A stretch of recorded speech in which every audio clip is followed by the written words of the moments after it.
Hello friends, welcome back to Indian kitchen. તો ઘણી વખત એવું થતું હોય છે કે આપણે ઘરમાં છે એ રોટલી વધી પડતી હોય છે, તો વધેલી રોટલીની તો આપણે ઘણી અલગ અલગ રેસીપીઓ બનાવતા હોઈએ છીએ. પરંતુ આજે આપણે વધેલી રોટલીમાંથી ચીઝ ગાર્લિક બ્રેડ બનાવીશું. એકદમ ટેસ્ટી બનશે અને સાથે સાથે ખૂબ જ ઝટપટ બની જશે. ઘરમાં રહેલા કોઈ પણ વેજીટેબલ્સનો ઉપયોગ કરી આ ચીઝ ગાર્લિક બ્રેડ બનાવી શકો છો. અને સ્પેશિયલી જો બાળકો વેજીટેબલ્સ ના ખાતા હોય તો તમે એમને આ બનાવી અને આપી શકો છો. તો મેં અહીંયા વધેલી રોટલી લઈ લીધેલી છે. તો ચીઝ ગાર્લિક બ્રેડ બનાવવા માટે સૌથી પહેલાં આપણે બટર લઈ લઈશું. તો 1 ચમચી જેટલું મેં અહીંયા બટર લીધું છે. તો બટર છે એ ગાર્લિક બટર છે, એટલા માટે અલગથી કોઈ ગાર્લિકની જરૂર નથી. ચીલી ફ્લેક્સ અને ઓરેગાનો એડ કરી દઈએ. જો તમારી પાસે નોર્મલ બટર હોય તો તમે અહીંયા ગાર્લિકની પેસ્ટ એડ કરી શકો છો. અધરવાઇઝ બજારમાં તમને આ રીતનું ગાર્લિક બટર છે એ તૈયાર જ મળી જાય છે, તો એ પણ તમે ઉપયોગ કરી શકો છો, જેનાથી તમારો સમય છે એ પણ બચી જશે. મેં અહીંયા બટરને થોડું માઇક્રોવેવમાં મેલ્ટ કરી દીધું હતું, જેનાથી બધી જ વસ્તુઓ સરસ રીતે મિક્સ થઈ જાય. તો આ રીતની આપણે બટરની એક પેસ્ટ તૈયાર કરી લેવાની છે. હવે આપણે વેજીટેબલ્સનું જે સ્ટફિંગ છે એ તૈયાર કરી લઈએ. વેજીટેબલ્સનું સ્ટફિંગ બનાવવા માટે મેં અહીંયા કેપ્સિકમ, ગાજર અને ઓલિવ લીધા છે.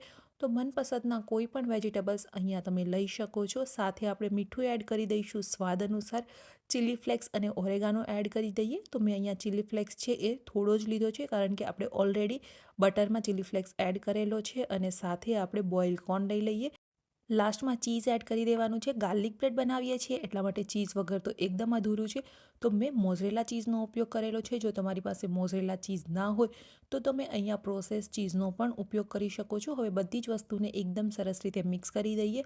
તમને જો અહીંયા કોરિએન્ડરનો ટેસ્ટ ભાવતો હોય તો તમે કોરિએન્ડર પણ એડ કરી શકો છો, અધરવાઇઝ તમે સ્કીપ પણ કરી શકો છો.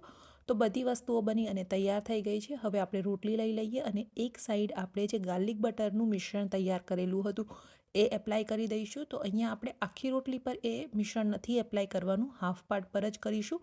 અને સેમ પાર્ટ પર આપણે જે સ્ટફિંગ તૈયાર કરેલું હતું એ સ્ટફિંગ એડ કરી અને રોટલીને આ રીતે ફોલ્ડ કરી દેવાની છે. હવે જે ઉપરનો પાર્ટ છે ત્યાં પણ આપણે થોડું ગાર્લિક બટર એપ્લાય કરી દઈએ. ખૂબ જ ઇઝી રેસીપી છે. તમે બધી જ વસ્તુઓ છે એ પહેલેથી તૈયાર કરી અને રાખી શકો છો, અને જ્યારે તમારે ખાવું હોય ત્યારે તમે ગરમા ગરમ એન્જોય કરી શકો છો. તો રોટલીને આપણે બંને સાઈડ એકદમ સરસ ક્રિસ્પી થાય ત્યાં સુધી શેકી લેવાની છે. જો તમારી પાસે માઇક્રોવેવ અથવા તો ઓવન નથી તો પણ તમે એકદમ ટેસ્ટી અને એકદમ ઇઝી રીતે આ ગાર્લિક બ્રેડ બનાવી શકો છો. એક સાઈડ આપણી રોટલી છે એ ટોસ્ટ થઈ ગઈ છે. સાઈડને ચેન્જ કરી લઈશું અને બીજી સાઈડ છે એ આપણે થોડું ગાર્લિક બટર એપ્લાય કરી દઈશું.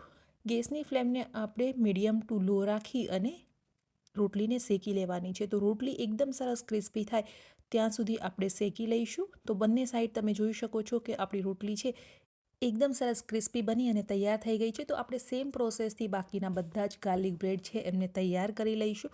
તો તમારે જ્યારે ખાવા હોય ત્યારે તમે ગરમ ગરમ બનાવશો તો ખૂબ જ ટેસ્ટી લાગશે, કારણ કે જો ઠંડા થઈ જશે તો ચીઝ છે એ એટલો ટેસ્ટ નહીં આવે, કારણ કે ચીઝ મેલ્ટ થયેલું હશે તો જ ગરમ ગરમ એનો ટેસ્ટ આવશે. તો બસ સેમ પ્રોસેસથી આપણે બાકીની બધી જ ગાર્લિક બ્રેડ બનાવી લઈએ.